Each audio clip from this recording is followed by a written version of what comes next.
আমার দেশনা শুরু করতে যাচ্ছে। আমি যে গাথাটা বলছি এটা হচ্ছে অনুলোম দেশনা, অনুলোম এবং প্রতিলোম। অর্থাৎ সমগ্র বিশ্ব, অর্থাৎ এই পৃথিবীর বাইরেও আমরা দেখেছি ভগবান বুদ্ধের পরিভাষায় কোটি শত সহস্র চক্রবাল আছে। এগুলো মাংস চোখ দিয়ে, চর্ম চোখ দিয়ে দেখা যাবে না, কিন্তু পৃথিবীতে ভগবান বুদ্ধ ধর্ম চোখ সৃষ্টির মধ্য দিয়ে তিনি দেখেছেন। রতন সূত্রের মধ্যে বলেছেন কোটি শত সহস্রেষু চক্রবালেষু দেবতা, অর্থাৎ কোটি শত সহস্র চক্রবাল আছে। তা আমরা যারা আমাদের 3.5 শরীর, এই শরীরের অভ্যন্তরে আমাদের আছে কি 3টা অপশক্তি। 3টা অপশক্তি কি কি? লোভ, দেশ এবং মোহ। সুতরাং লোভ, দেশ, মোহগ্রস্ত মানুষকে সাধারণত বুদ্ধের পরিভাষায় আমাদেরকে উন্মাদ বলেছেন। উন্মাদ, পাগল। তো পাগলরা কখনো এইগুলি দেখতে পাবেন না, এবং এইগুলি বই পুস্তক পড়েও এগুলি অর্জন করা সম্ভব নয়। কোনো ইউনিভার্সিটি অথবা কলেজ অথবা বিশ্ববিদ্যালয় থেকে তিনি এগুলি লাভ করেনি। এগুলি লাভ করেছে একান্ত সাধনা এবং ভাবনা বলে। ধর্মচক্ষু সৃষ্টির মধ্য দিয়ে তিনি তার সৃষ্টি, অর্থাৎ ধ্যানের রাডারে ধরা পড়েছে কোটি শত সহস্র চক্রবাল পৃথিবীতে আছে। সেই চক্রবালের মধ্যে আমরা একটা চক্রবালের মধ্যে আছি। একটা 31 লঘুবনের মধ্যে একটা চক্রবালের মধ্যে আমরাও আছি। আমরা ওইটার বাসিন্দা। সুতরাং আমাদের শরীরের মধ্যে 3টা মহা অপশক্তি নিয়ে আমরা কিন্তু ঘুরোঘুরি করছি। সে অপশক্তি কি? আমি পূর্বে বলেছি লোভ, দেশ আর মোহ। এই লোভ আসার দরজা কি? আপনার কান, আপনার চোখ, 2টা কান, 2টা চক্ষু এবং নাক, জিহ্বা, হাত, পা এবং শরীর। এগুলির মধ্য দিয়ে, অর্থাৎ চোখ দিয়ে যখন আপনি রূপ দেখবেন, এই রূপটা এমন সুন্দর, শব্দ শুনবেন, এই শব্দটা এমন সুন্দর, তখন রস আস্বাদন করবেন, এমন লাগছে। যত রেজাল্ট দেবে ততই কর্ম সৃষ্টি হবে। যতই চক্ষু, কর্ণ, নাসিকা, জিহ্বা, ত্বক, ইন্দ্রিয়ের দ্বারা যেগুলি আপনি দেখেছেন, শুনেছেন, যতই আপনি মনে বিচার করবে ততই এগুলির মধ্য দিয়ে কর্ম হয়ে যাবে। এই কর্ম থেকে কেউ রেহাই পাবে, এবং কর্মফলগুলি আমরা কেউ কিন্তু ভোগ করতেও আমরা চাই না। কর্মফলগুলি আমি যেমন বাঙ্গালালিয়া থেকে চট্টগ্রাম শহরে অর্থাৎ খাতালগঞ্জে আসছি। তা আমি আসার পথে আমার অনেক কর্ম হয়ে গেছে। চোখ দিয়ে, কান দিয়ে, নাক দিয়ে, ঘ্রাণ দিয়ে, জিহ্বা দিয়ে, মন দিয়ে, শরীর দিয়ে অনেক কর্ম হয়ে গেছে। তখনও একজন বিজ্ঞবান ব্যক্তি যদি বলে, ভান্তে আপনি তো বাঙ্গাহালি থেকে খাতালগঞ্জ আসছেন, আপনি এই যাওয়া আসার মধ্য দিয়ে আপনি অনেক কর্ম করেছেন, চোখ দিয়ে, কান দিয়ে, নাক দিয়ে। এই কর্মগুলি আপনাকে ভোগ করতে হবে। আমি ভোগ করার জন্য পক্ষপাতী হব? আমি ভোগ করার জন্য মাথা পেতে নেব না, পক্ষপাতী হব না। ভোগ করতে আমি চাইব না, না চাইলেও তথাপি ভোগ করতেই হবে। এগুলো কিভাবে হয়েছে কর্ম? সম্যক স্মৃতি নাই। কি নাই? সম্যক স্মৃতি নাই। সম্যক স্মৃতি না থাকলে অনব্রত কর্ম হতেই থাকবে। সারাক্ষণ যদি আপনি বাসা বাড়ির মোটর যদি আপনি ছেড়ে দেন, টাঙ্কি ফুরিয়ে যাওয়ার পরেও ফরে যাবে না বাইরে, ওইভাবে অর্থাৎ আমার মোটরটা চলতেই আছে, অটো, অর্থাৎ চোখ দিয়ে, কান দিয়ে, নাক দিয়ে, গ্রান দিয়ে, জিহ্বা দিয়ে, মন দিয়ে অনবরতই কর্ম করতেছে। তাহলে 2 ঘন্টা, 4 ঘন্টা, 5 ঘন্টা মোটর চললে যেমন বানাভানি হয়ে যায়, তাহলে আমার শরীরের মধ্যে এগুলিতে জমে গেছে আবর্জনা, আরো কিছু জমাইও না, ক্ষয় করো আবর্জনা, করো স্মৃতি মরণং। আবর্জনা জমতে জমতে, যেমন সারা বাংলাদেশে 20 কোটি মানুষ প্রত্যেক দিন আবর্জনা ফেলাচ্ছে না? কি আবর্জনা? ডাবকে কোথায় ফেলছে? ডাব খেয়ে, বিস্কুট খেয়ে, সেনাসুর খেয়ে, অমুক খেয়ে, সমুক খেয়ে, সব আবর্জনা এখানে ভরপুর না? ভরপুর। আমি থাইল্যান্ড গেছি কিছুদিন আগে, 17-18 দিন ছিলাম,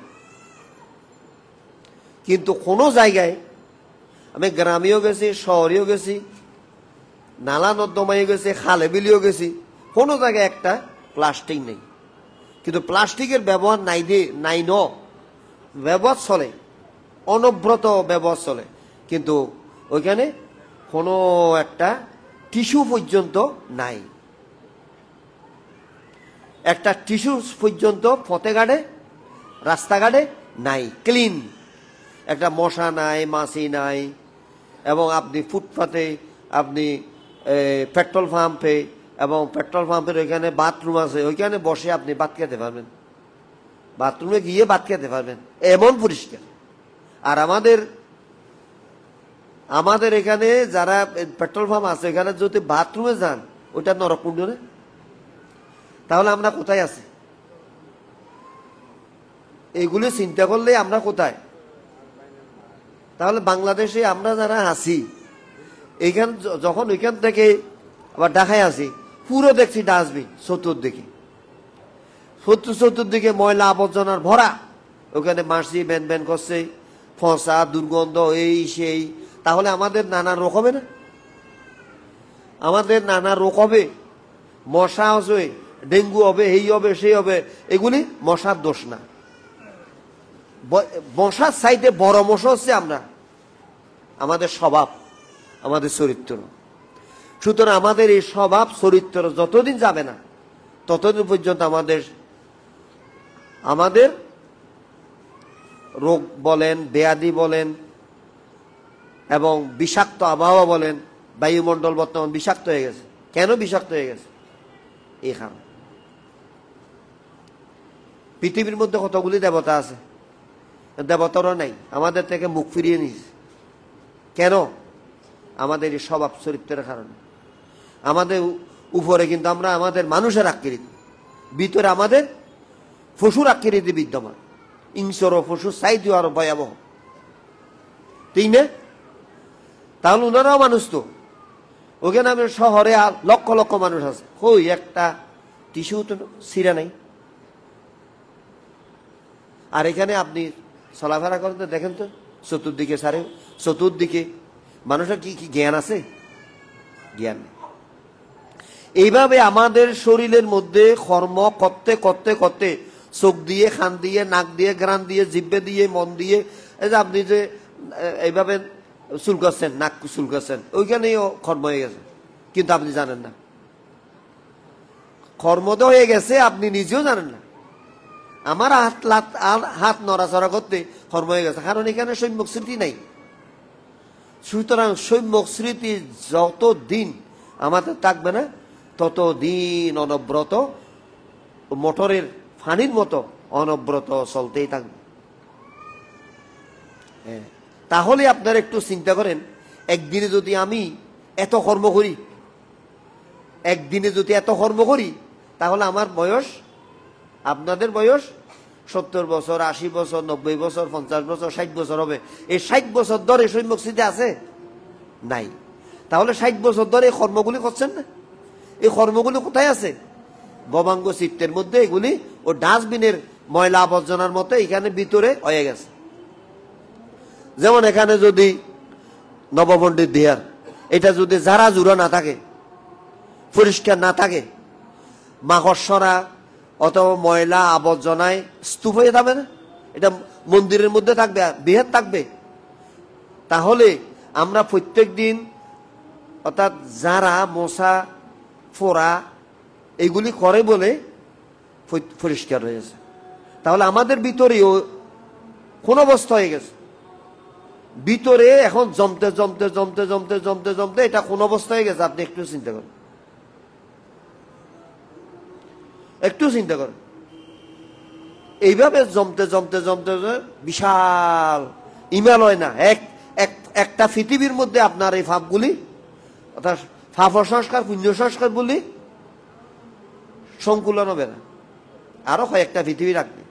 তাহলে এইগুলি যতদিন পর্যন্ত আপনি নিজে ক্ষয় করতে পারবেন না, ততদিন পর্যন্ত আপনাকে জন্মচক্র, জরামরণ চক্র, অবিদ্যা চক্র, ভূচক্রের বাসিয়ে ডুবিয়ে আপনাকে আসতেই হবে, ভোগ করতে হবে। সেটা প্রেসিডেন্ট হোক, লেফটেন্যান্ট হোক, জেনারেল হোক, বড় ভান্তে হোক, মস্তবীর হোক, যে হোক না কেন, কিন্তু তার থেকে অবশ্যই এই কর্মগুলি ভোগ করতে হবে। আমার কথা বুঝতে পারছেন কিনা? তাহলে আমাদের সম্যক স্মৃতি আছে। সম্যক স্মৃতি কত নম্বর? সম্যক দৃষ্টি, সম্যক কর্ম, সম্যক দৃষ্টি, তারপর সম্যক বাক্য, সম্যক কর্ম, সম্যক আজীব, সম্যক ব্যায়াম, সম্যক স্মৃতি। হ্যাঁ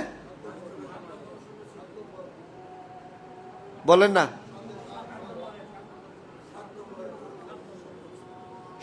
7 নম্বর। হ্যাঁ, সম্যক স্মৃতিটা যদি না থাকে তাহলে আমাদের শরীরের মধ্যে যেগুলি কর্ম করার প্রবেশদ্বার আছে, এগুলি যতদিন বন্ধ করতে পারবেন না ততদিন পর্যন্ত অনবরত কর্ম হতেই থাকবে। আপনি যতই শিল ফালান না কেন, লাখ কোটি বছর শিল ফালালেও, বুদ্ধকে বন্দনা করলেও, ফুল দিলেও, সংগঠন করলেও কিন্তু আপনি রক্ষা পাবেন না, যতক্ষণ না পর্যন্ত ডাইরেক্ট এক্সপোর্টের মধ্যে গিয়ে লোভ দেশ মোহের সাথে লড়াই করে তাদেরকে পরাস্ত যতদিন পর্যন্ত করতে পারবেন না ততদিন পর্যন্ত আপনাকে এর মাসুল দিতে হবে। বুদ্ধ বলছে, আমি রাজার সন্তান সিদ্ধার্থ, আমি যতদিন আমি সিদ্ধার্থ ছিলাম ততদিন আমি বুদ্ধ বলি নাই। 6 বৎসর পরে গয়ার বুদ্ধিমূলে এসে সুজাতার পায়ে সন্ন খেয়ে যখন লোভ দেশ মোহর সাথে লড়াই করতে করতে তাদেরকে যখন একদম শেষ করে দিয়েছে, শেষ করে দেওয়ার পরেই তখন আমি বুদ্ধ নামক ক্ষমতা আমি অর্জন করেছি। বুদ্ধ হচ্ছে ব্যক্তির নাম না, বুদ্ধ হচ্ছে ক্ষমতার নাম, সিদ্ধার্থ হচ্ছে ব্যক্তির নাম। সেই ব্যক্তি ক্ষমতা অর্জন করার জন্য তিনি ধ্যান করেছেন বলে বুদ্ধ অর্থাৎ সিদ্ধার্থ ব্যক্তি ক্ষমতা অর্জন করার জন্য, অর্থাৎ এই ক্ষমতা কি, কোন ক্ষমতা? পবিত্র ক্ষমতা, পবিত্র জ্ঞান। এটা ইউনিভার্সিটির জ্ঞান না, এটা স্কুল কলেজের বিশ্ববিদ্যালয়ের জ্ঞান না। এই জ্ঞানটা পাওয়ার জন্য উনি উঠে পড়ে লেগেছে বলে, ওই জ্ঞানটা সৃষ্টি করার পরেই তখন অজ্ঞান আলোর মধ্যে আর থাকতে পারেনি। যেমন সূর্য উঠেছে বলে আমরা দিন বলি। সূর্য যখন সন্ধ্যা 7টায় চলে যাবে তখন কি হবে? রাত হবে। তখন এখন অন্ধকারগুলি কোথায়? অন্ধকার দাঁড়াতে পারেনি। কেন দাঁড়াতে পারেনি? সূর্যের কারণে, আলোর কারণে অন্ধকার দাঁড়াতে পারে না কোনো জায়গায়। আলো যখন ডুবে যাবে তখন অন্ধকার আবার দহল করবে, অন্ধকারের দহলে চলে যাবে, উনি গ্রাস করবে। তাহলে আমরা খাদ্য হলে, আমরা যারা মানুষ, আপনারা যারা মানুষ, উপাসক উপাসিকা, আপনারা খাদ্য হলে লোভ দেশ মোহের দহলে, অন্ধকারের দহলে। লোভ দেশ মোহকে অন্ধকার বলছে, সে অন্ধকারের দহলে আপনারা আছেন। যে অন্ধকারের দহল থেকে দহল মুক্ত হতে পেরেছেন কিনা? পারেন না। দহল মুক্ত যদি হতে চান, বুদ্ধের একায়ন অয়ং বিক্ষোভমজ্ঞ সত্যানুবিশুদ্ধি দিয়ে একমাত্র রাস্তা, একমাত্র পথ, সেটা হচ্ছে বিদর্শন ভাবনা। যতক্ষণ পর্যন্ত আপনি বিদর্শন ভাবনা করবেন না, যেমন এই ফ্যানটা কিভাবে ঘুরছে বলেন, হ্যাঁ? আচ্ছা, ওই ফ্যানটা ঘুরছে কেন? ওইটাও তো ফ্যান ছিল, হ্যাঁ? অর্থাৎ শক্তিটা নাই বলে ওই ফ্যানটা ঘুরছে না।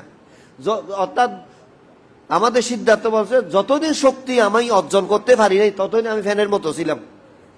ওইটা ফ্যানের মতো, যে ফ্যানটা ঘুরছে না, শক্তি নাই, সাধারণ মানুষ ছিলাম। যখন আমি শক্তি অর্জন করেছি তখন আমি ঘুরা আরম্ভ করেছি। আমি বুঝতে পেরেছি? যেমন লাইট এক জিনিস, বিদ্যুৎ এক জিনিস, বাল্ব আরেক জিনিস। বাল্ব তাহলে কি হবে যদি বিদ্যুৎ না থাকে? তাহলে বিদ্যুৎ হচ্ছে শক্তি, বাল্ব হচ্ছে বিরক্তি। কিন্তু ওই শক্তিটা যদি না থাকে বাল্বের কোনো দাম নাই। শক্তিটা যদি না থাকে, বিদ্যুৎ শক্তিটা যদি না থাকে, বাল্বের কোনো দাম আছে? কোনো দাম নেই।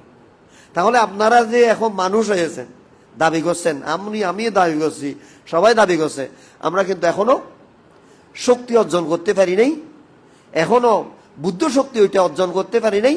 এখন আমরা সাধারণ, আমাদেরকে উন্মাদ পাগল বলছে। যারা লোভদেশ মোহগ্রস্ত মানুষ তাদেরকে কি বলছে? উন্মাদ পাগল। আমরা কি পাগল? আমরা কোথায় যাব মৃত্যুর পরে? কি তির্যকে যাব, নাকি প্রেতে যাব, নাকি অসুরে যাব, নাকি নরকে যাব? এর কোনো গ্যারান্টি আছে? আপনি যে দান করছেন, শিল পালন করছেন, এর দ্বারা যে স্বর্গে যাবেন, এর 100% গ্যারান্টি দিতে পারবেন? কিন্তু তির্যক লোকে, প্রেত লোকে, অসুর লোকে নরকে যাবেন, এটার গ্যারান্টি আছে। কিন্তু স্বর্গে যাবেন, দেবলোকে যাবেন, ওইখানে কোনো গ্যারান্টি নেই। আর নির্বাণে যাওয়া তো সম্ভবই হবে না। নির্বাণে যেতে হলে আপনাকে অবশ্যই ধ্যান করতে হবে। ধ্যান করে এখানে প্রথমে শ্রোতাপত্তি, শক্তিদাগামী, অনাগামী, অরহত হতে হবে। তারপরে আপনি ধ্যানের নির্বাণ আর একটা রাজ্য, ওই রাজ্যের মধ্যে যেতে হলে আপনি খাসারা নিয়ে যেতে পারবেন না। ময়লা নিয়ে, কোন ময়লা? তির্য লোকের, প্রেত লোকের, অসুর লোকের, নরকের, স্বর্গের কর্মগুলি নিয়ে আপনি যেতে পারবেন না। ওগুলো আপনাকে আগে প্রথমে শেষ করতে হবে, অর্থাৎ লোভদেশ মোহকে ধ্বংস করতে হবে। এই লোভদেশ নিয়ে আপনি নির্বাণের যাত্রী হতে পারবেন না। বলবেন যে এখান থেকে সরে যাও, সরে দাঁড়াও, নির্বাণের রাস্তা থেকে সরে যাও। কেন? আমার শরীরের মধ্যে লোভ আছে, দেশ আছে, মোহ আছে। এই লোভ দেশ মোহ নিয়ে আপনি ওইখানে যেতে পারবেন।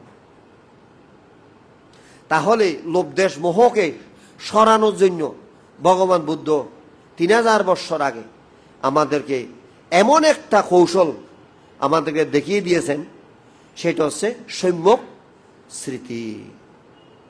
সম্যক স্মৃতি ছাড়া, সম্যক স্মৃতিকে বাদ দিয়ে আপনি ওইখানে যেতে পারবেন। কোন জায়গায়? নির্বাণে যেতে পারবেন। নির্বাণ কি আছে ওখানে? নির্বাণ ওইটা আর একটা রাজ্য। ওইখানে কি আছে? ওখানে অনাবিল শান্তি। ওখানে কোনো টেনশন নাই, মনস্তাপ নাই, হাউতাস নাই, বিলাপ নাই, রোগ নাই, শোক নাই, কুদ নাই, ব্যাধি নাই, যন্ত্রণা নাই, জ্বালা যন্ত্রণা, টেনশন, হাউতাস, কোনো কিছু নেই।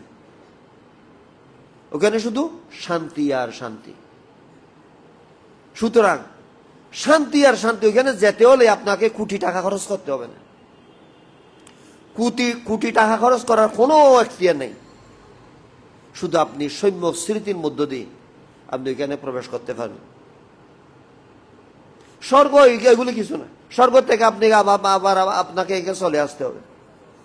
দেবলোক, ব্রহ্মলোক এটা কিছু না। ব্রহ্মলোকে যেতে হলেও কিন্তু ধ্যান করতে হবে, সমতা ভাবনা করতে হবে। আর বিদর্শন ভাবনা করে কায়ানুদর্শন, বেদনানুদর্শন, চিত্তানুদর্শন, ধর্মানুদর্শন, বিদর্শন ভাবনা করে আপনাকে নির্বাণে যেতে হবে। বিদর্শন ভাবনা পৃথিবীতে অন্য কোনো ধর্মগুরু দিতে পারে না। একমাত্র বুদ্ধই, যে কল্পের মধ্যে বুদ্ধ সৃষ্টি হবে, তিনিই একমাত্র বিদর্শন ভাবনার কি বিদর্শন ভাবনার প্রবক্তা হচ্ছে সেই সম্যক সম্বুদ্ধ। সম্যক সম্বুদ্ধ ছাড়া আর কোনো ধর্মগুরু এই ভাবনা দিতে পারবে না। এখন কত হচ্ছে সেই বুদ্ধের রাডারে, যেমন এখন আলো জ্বলছে, ঠিক না? ইলেকট্রিসিটি এই মুহূর্তে চলে গেলে এইভাবে আলো থাকবে? অন্ধকার হয়ে যাবে। তাহলে আমার ভিতরে এখন কোন অবস্থা, আপনাদের ভিতরে কোন অবস্থা? গুটগুটি আনা না, গুটগুটে অন্ধকার। তো অন্ধকারের মধ্যে আপনারা বিদর্শন বাল্ব নামক বাল্ব বইটা জ্বালাতে সক্ষম হয়েছেন এবং জ্বালানোর কোনো চেষ্টাও করেছেন? জ্বালানোর কোনো চেষ্টাও করিনি। তাহলে বুদ্ধকে এখানে এসে প্রতিদিন যদি আপনি প্রার্থনা করেন, ও বুদ্ধ আমাকে একটু নির্বাণে নিয়ে যান, বুদ্ধ নির্বাণে নিয়ে যেতে পারবে? সম্ভব। অত্যাই না তো কুহি না তো ফরসিয়ে। আপনি কোথায় নিবেন? তীর্য লোকে নাকি প্রেত লোকে, অসুর লোকে, নরকে? অর্থাৎ ফানাসবাজিটা আমি তুলে দিচ্ছি, এটা কোথায় পড়বে আমরা জানি না। তো আপনারা এত মানুষ আসছেন, এত লোকজন হয়েছেন, আপনারা এক জায়গা থেকে আসছেন। কেউ প্রেত লোক থেকে, কেউ তীর্য লোক থেকে, কেউ অসুর লোক থেকে, কেউ নরক থেকে, কেউ স্বর্গ থেকে, দেবলোক থেকে আপনারা এখানে আসছেন। এসে ফানাসবাজির মতো এক জায়গায় জড়ো হয়েছেন। আবার চলে যাবেন। আবার চলে গিয়ে কোথায় যাবেন? ওই আবার নানান জায়গায় স্থান ভেদ, আবার নানান জায়গায় চলে যাবেন, আবার আসবেন। এইভাবে আসা যাওয়ার মধ্যে এই খেলা খেলবেন বারবার বারবার, এই খেলায় থাকবো। সুতরাং এই খেলার থেকে যদি আপনি বের হতে চান, একমাত্র খায়া অনুদর্শন, খায়া অল বডি, তা পুরো দেহের মধ্যে কি আছে একে দেখতে হবে। খায়া অনুদর্শন, বেদনা অনুদর্শন, খায়ার মধ্যে কি আছে? যেমন আমার চুল আছে, আমার চুল, আমি বলছি আমার। তা আপনাদের চুল মাথায় একটু দেখেন তো, যাদের বয়স হয়েছে চুলগুলি কি ফেঁকে গেছে নাকি? চুল ফেঁকে গেছে, আবার চুল নাইও কারো, কিন্তু নাই অবস্থায় আপনারা জন্ম হয়েছেন। জন্ম হওয়ার সময় কোন ধরনের ছিল? চুল ছিল। এখন চুল আছে? নাই, আস্তে আস্তে চলে যাচ্ছে। এখন চুলগুলি যদি আপনি বলেন এই আমার চুল, একটাও ফাঁকতে পারবে না, একটাও ফাঁকতে পারবে না। এই আমার চোখ, তুমি অন্ধকার দেখতে পারবে না, ঝাপসা দেখতে পারবে না, খবরদার। এই আমার খান, তুমি ভালো করে শুনতে হবে। এই আমার দাঁত, একটাও পড়তে পারবে না, দাঁত শুলোতে পারবে না। যদি দাঁত শুলো তাহলে তোমাকে আগাগোড়া ফিটাবো। তো ফিটাবো বললেও দাঁতে কি ভয় করবে? ডরাবে? ডরাবে না। তাহলে শরীরের মধ্যে এখন আপনাদের ব্লাড প্রেশার আছে, গ্যাস্ট্রিক আছে, আলসার আছে, ক্যান্সার আছে, ডায়াবেটিস আছে, প্রেশার আছে, এই আছে সেই আছে আপনার না? তো আপনি বলেন না ওইগুলিকে চলে যাও এখান থেকে, এখানে গাপটি মেরে থাকতে পারবে না, খবরদার বললে যাবে? তাহলে অনধিকার চর্চা না? আমার কি আছে এখানে? আমার কি আছে? আমার চুলো আমার নয়, আমার খানো আমার নয়, আমার চোখও আমার নয়, আমার দাঁতও আমার নয়, আমার কোনো অঙ্গভঙ্গি এখানে আমার কোনো অধিকার চলবে না। এখানে আমার কোনো অধিকার নাই। শুধু এই দেহের গোলামি করতেছে। দেহের কি করতেছে? গোলামি, চাকরি করতেছে। এই চাকরি, এই গোলামি আর কয় বছর করবেন? যেমন মহিষ জন্ম নিয়েছে, মহিষ দেহের গোলামি করছে না? গরু জন্ম দিচ্ছে, দেহের গোলামি করছে না? ছাগল জন্ম নিয়েছে, দেহের গোলামি করছে না? আপনি দাওয়ার অর্থাৎ চলে যাওয়ার এখানে সুযোগ নেই। কর্মর থেকে রেপ হওয়ার এখানে সুযোগ নেই। কর্মর থেকে রেপ হওয়ার একমাত্র সুযোগ সেই বিদর্শন। কর্মগুলি, সমস্ত কর্মগুলি আমার শরীরের মধ্যে গোজা ফুটার মতো, খাটা ফুটার মতো এগুলি ফুটানো আছে। খাটা ফুটার মতো, গোজা ফুটার মতো ওই কর্মগুলি আপনি বিদর্শন ভাবনা করে এগুলি টেনে সেরে বের করতে হবে, টেনে সেরে বের করতে হবে। আপনার কর্ম আপনাকেই পরিষ্কার করতে হবে। আপনার মাতা পিতা, ভাই বন্ধু, আত্মীয় স্বজন, স্ত্রী পুত্র কেউ আপনাকে রক্ষা করবে না, বুদ্ধও করতে পারবে না। আপনার কর্ম আপনাকেই পরিষ্কার করতে হবে। এখন কত হচ্ছে ভগবান বুদ্ধের পরিভাষায়, অর্থাৎ বুদ্ধ দেখছে, বুদ্ধ পাওয়ার অর্জন করার পরে, অর্থাৎ শক্তিটা পাওয়ার পরে, সিদ্ধার্থ ব্যক্তি যতদিন ছিল ততদিন এগুলি কিন্তু দেখে নাই। ধ্যান করার পর ওইগুলি লড়াই করে পরাজিত করে লোভ দেশ মোহকে ধ্বংস করার পর, শরীর থেকে বের করে দেওয়ার পর, লোভ দেশ মোহ তো লাখ কোটি বছর কাল ধরে শরীরের মধ্যে গাঁটনি মেরে জগদ্দল ফাতর মতো বসে আছে। ওগুলি সহজে সারার মতো নয়, দেহকে সারার মতো নয়, চলে যাওয়ার মতো নয়। তারপরেই উনি সম্যক স্মৃতি দিয়ে তাড়িয়ে দিয়েছেন। তাড়িয়ে দেওয়ার পরে যথাক্রমে তাড়িয়ে দেওয়ার পরে কিছু তাড়িয়ে দেওয়ার পর তখন উনি শ্রোতাপত্তি, আরো কিছু তাড়িয়ে দেওয়ার পর শক্তিদাগামী, আরো কিছু তাড়িয়ে দেওয়ার পর অনাগামী। পুরোপুরি যখন তাড়িয়ে দিয়েছে উনি এসে অরহৎ। উনি এসেছেন কি অরহৎ। তাহলে আমরা এখন কি আলোর দখলে নাকি অন্ধকারের দখলে? তিন শক্তির অপশক্তির দখলে। তিন শক্তি কি কি? লোভশক্তি, দেশশক্তি, মোহশক্তি।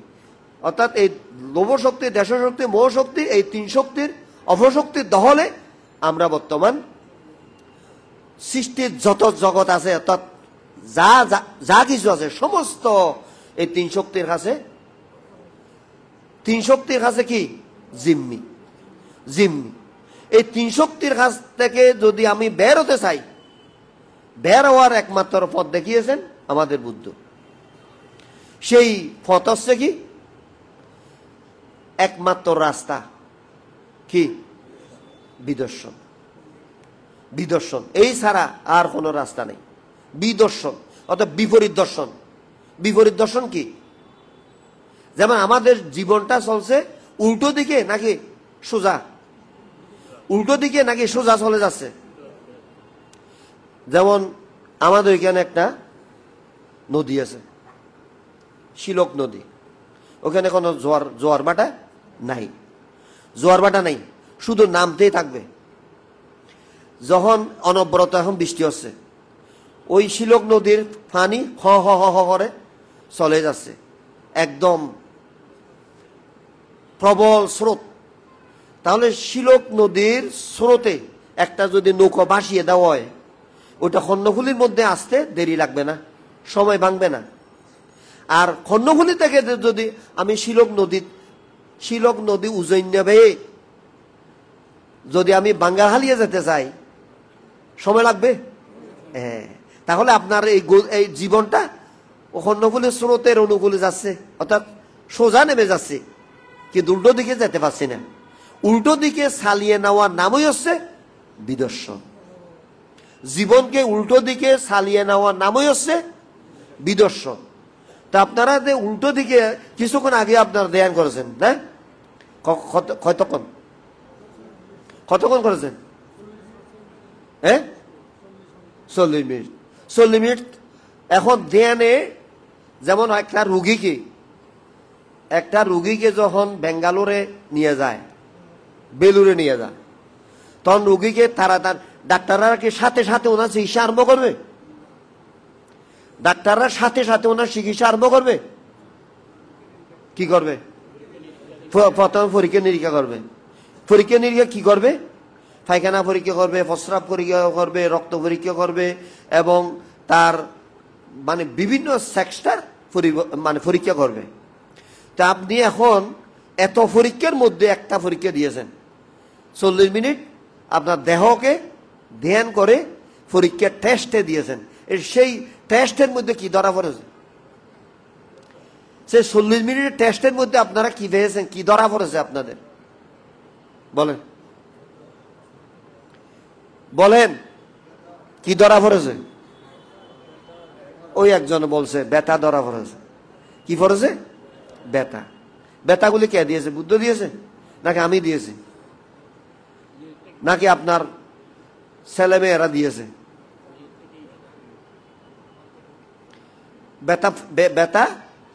ব্যথা ল্যাবরেটরির মধ্যে ব্যথাটা ধরা পড়েছে।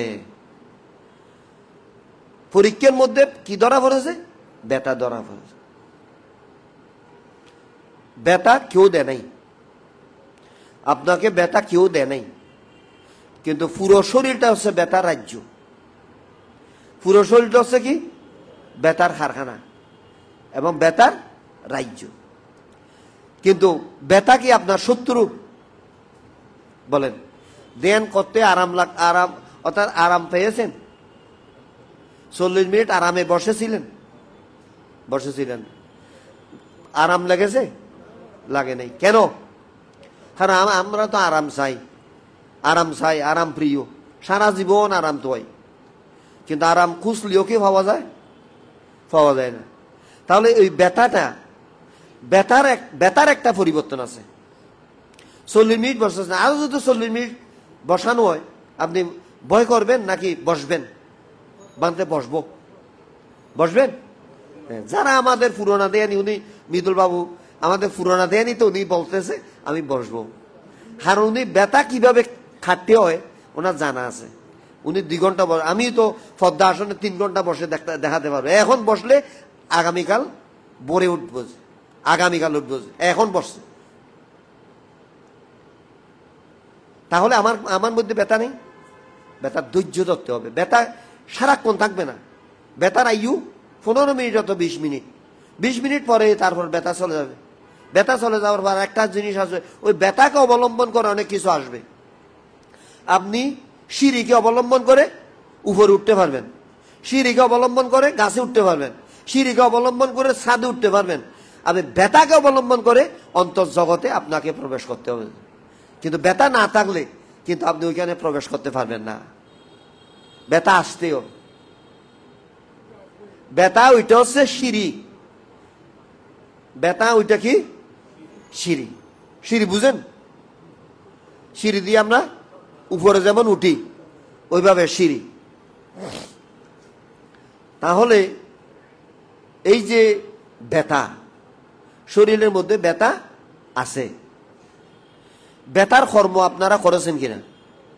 সাপ মেরেছেন, ব্যাং মেরেছেন, অথবা মাছ কুটেছেন, এই করেছেন সেই করেছেন। এই জন্মে না করি অন্যান্য জন্মে করেছে। ওই জন্মের কর্মগুলি কোথায়? শরীরের মধ্যে আছে। ওইভাবে যখন এখন অপরাধী চক্রগুলি এখানে আছে, অর্থাৎ বিমরুলের বাসায় অথবা বোলা ফোকার বাসায় যদি আপনি একটা ডিল ছুড়ে মারেন, বোলা ফোকা কি করবে? প্রতিশোধ নেওয়ার জন্য চাইবে? বিমরুলে চাইবে না? বেউরো আর কি, বেউরো বলি, চাইবে কে আমাকে ডিল ছুড়েছে। অনুরূপ আপনি যখন ধ্যান করেছেন, ধ্যান করা মানে ওইখানে ওই কর্মের বাসার মধ্যে, বিমরুলের বাসার মধ্যে, কর্মের বাসার মধ্যে ডিল মারা। তো ডিল যখন মেরেছেন, ওনারা চতুর্দিকে বের হওয়ার জন্য চাইবে। খান দিয়ে বের হবে, চোখ দিয়ে বের হবে, ফা দিয়ে বের হবে, মাথার থালু দিয়ে বের হবে, ফিট দিয়ে বের হবে, এই বের সেই, মানে বিভিন্ন উপসর্গ দিয়ে আপনার ওই কর্মগুলি ক্রমশ চলে যাবে। চলে যাওয়ার জন্য ওনাদেরকে রাস্তা করে দিতে হবে, দরজা খুলে দিতে হবে। তা আপনি একটু যদি নড়াচড়া করে বসে যান, তাহলে দরজাতে তাদেরকে খুলে দেওয়া হবে নাকি আটকিয়ে দেওয়া হবে? আমি যদি একটু আরাম আয়াস করার জন্য বেশি ব্যথা, আমি একটু লড়ে যাই, বানতে তো দেখছে না, তো লড়ে গেলে দরজাটা আটকে দেওয়া হবে নাকি তাদেরকে বের হওয়ার জন্য সুযোগ করে দেওয়া হবে? আটকে দেওয়া হবে। তাহলে আপনার কর্ম আপনি বের হতে দেন নাই, আপনি নিজেই আপনার শত্রু। আপনার কর্মগুলি কিন্তু বের হওয়ার জন্য তারা চেষ্টা করেছিল, কিন্তু আপনি একটু আরাম ভোগ করার জন্য দরজাটা টেনে দিলেন। তখন আবার চোখ বন্ধ করে বসলেন, আবার আসবে না? ওইদিকে আসবে তো। খামারে যেমন খামার চিনেন? খামারে যেমন দা কি করে? বাতাস দিয়ে লাল করে, লাল করার পরেই উনি যদি আবার লাল হওয়ার মুহূর্তে ওইটা নিয়ে আবার পানিতে যদি ডুবিয়ে দেয়, এটা লাল হবে? তাহলে নড়ে যাওয়া মানে পানিতে ডুবানোর মতো হবে। সুতরাং ওইটা যখন একদম ঠকবক লাল হয়ে যাবে, তখন ওইটা খাসা লোয়ায় পরিণত হবে। তখন ওই খাসা লোয়াকে তারা খন্দা, কুড়াল সবকিছু বানাতে পারে। তো আমাদের অনুরূপ এই কর্মগুলি জমতে এমন ডাস্টবিনে পরিণত হয়েছে। এইগুলি একটু সূক্ষ্মভাবে চিন্তা করেন, গভীরভাবে একটু চিন্তা করেন সম্মুখ স্মৃতি আছে কিনা। আমি চোখে দেখলে দেখছি দেখছি মানতে, শুনলে শুনছি শুনছি শুনছি, গ্রান নিলে গ্রান নিচ্ছি নিচ্ছি, আমি মুখে খাদ্য গ্রহণ করলে খাদ্য নিচ্ছি, চিবাচ্ছি চিবাচ্ছি, আর তুলছি তুলছি নামাচ্ছি, এগুলো কোনো স্মৃতি আছে? কোনো স্মৃতি নেই। তো যেহেতু স্মৃতি নাই, এরি দিয়া গরু সারি দিয়া গরু, ওটা চতুর্দিকে চলাফেরা, চতুর্দিকে ইয়া করবে না, তাণ্ডব চালাবে না, এটা তাণ্ডব চালাচ্ছে। হঠাৎ করে যদি আপনি 40 মিনিট যখন আপনি তাকে বাঁধানোর জন্য, তা বেঁধে রাখার জন্য চেষ্টা করেছেন, ওইগুলি ভালো লাগছে না। ওনার ভালো লাগছে না 40 মিনিট, ভালো লাগছে না। আর এই মন আহা হা উহু হু করার জন্য খুবই পছন্দ করে। এবং মানুষ 4-5 জন নিয়ে, 4-5 জন লোক নিয়ে সত্য মিথ্যা বলা, এগুলি মনে খুবই বেশি পছন্দ করে। অর্থাৎ পাপ করাকে মন বেশি পছন্দ করে। পুণ্য করা, অপ্রমত্ত থাকা। আপনারা যে শিল নিয়েছেন, সাধু সাধু ইমং তিসরণে না সাহা অট্টাঙ্গ সম্পন্নগাতা উপসত শিলং দম্বং সাধুকং সুরক্ষিতং কাত্ত আপমদে না শিলং সম্পদেতা। অপ্রমত্ত সহিত এই শিলটা রক্ষা করবেন। তাহলে আপনারা প্রমত্ত অপ্রমত্ত বুঝছেন?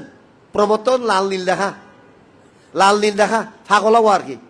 আর অপ্রমত্ত হচ্ছে আমি কোথায় গেছে, কোথায় যাব, কি করব, এইটা দেখা। এটা দেখতে হলে অপ্রমত্ত, ওইটা খাজে পরিণত করতে হলে আপনাকে অবশ্যই ধ্যান করতে হবে। আপনাকে অবশ্যই কি ধ্যান করতে হবে। তাহলে এখন পৃথিবীর সমস্ত মানুষ কি প্রমত্তর মধ্যে আছে নাকি অপ্রমত্তর মধ্যে আছে? প্রমত্ত, ওই উল্লাস, ওই উল্লাস। লাল নীল দেখছে, খাটাখাটি মারামারি কুনোকুনি ভালো মন্দ এই সেই সবকিছুর মাধ্যমে কর্ম অটোমেটিকলি কর্ম এই যাচ্ছে। এই কর্ম থেকে রেহাই পাওয়া দুষ্কর। যারা দুর্মেধা ব্যক্তি তারা বারবার পৃথিবীতে জন্ম নেয়। যারা মেধাবী তারা পৃথিবীতে জন্ম নিয়েও সেই জন্মকে সার্থক করে, চেষ্টা করে। আমি চেষ্টা করব এই জন্ম, মনুষ্য জন্ম আর পাবো কিনা, মনুষ্য জন্ম পাবো কিনা। ফেলেও আমি যে জাইলিয়ার ঘরে জন্ম নিই, হসাইর ঘরে জন্ম নিই, তির্যক কুলে জন্ম নিই, প্রেত হয়ে জন্ম নিই, অন্ধ হয়ে জন্ম নিই, এবং মিথ্যে দৃষ্টির ঘরে জন্ম নিই, দারুণ মিথ্যে দৃষ্টি, যেখানে বুদ্ধের ধর্ম নামও কিছু নাই, ওখানে যদি জন্ম নিই, তাহলে আপনি এই ধর্ম পাবেন, এই ধর্ম খুঁজে পাবেন। আপনি এখন বাপের দিনটা ধর্ম হিসাবে আপনি পেয়েছেন। আমার বাপের দিনটা ধর্ম বুদ্ধের ধর্ম, আমি সেই ধর্মে জন্ম নিয়েছি, আমি এই ধর্মটা পেয়েছি। এটা ধর্ম না। ধর্ম পেতে হলে আপনাকে খুঁজে নিতে হবে, খুঁজে নিতে হলে। আমি জন্মের দ্বারা বুদ্ধ ধর্ম হলে হবে না। জন্মের মাধ্যমে বুদ্ধ ধর্মেও হলে হবে না, কর্মের মাধ্যমেই আপনাকে বুদ্ধ ধর্ম হতে হবে, বুদ্ধ বাধা হতে হবে। তাই পৃথিবীতে এমন কোনো স্থান নাই যেখানে কর্ম ছাড়া। এমন একটা জায়গা আছে, বুদ্ধ বুঝিয়েছেন আমাদেরকে, কোটি মানুষের মধ্যে একজন ব্যক্তি পাওয়া যাবে কিনা সন্দেহ। সম্যক স্মৃতি নিয়ে আছে, সম্যক স্মৃতি নিয়ে আছে, কোটি মানুষের মধ্যে একজনও পাওয়া যাবে না।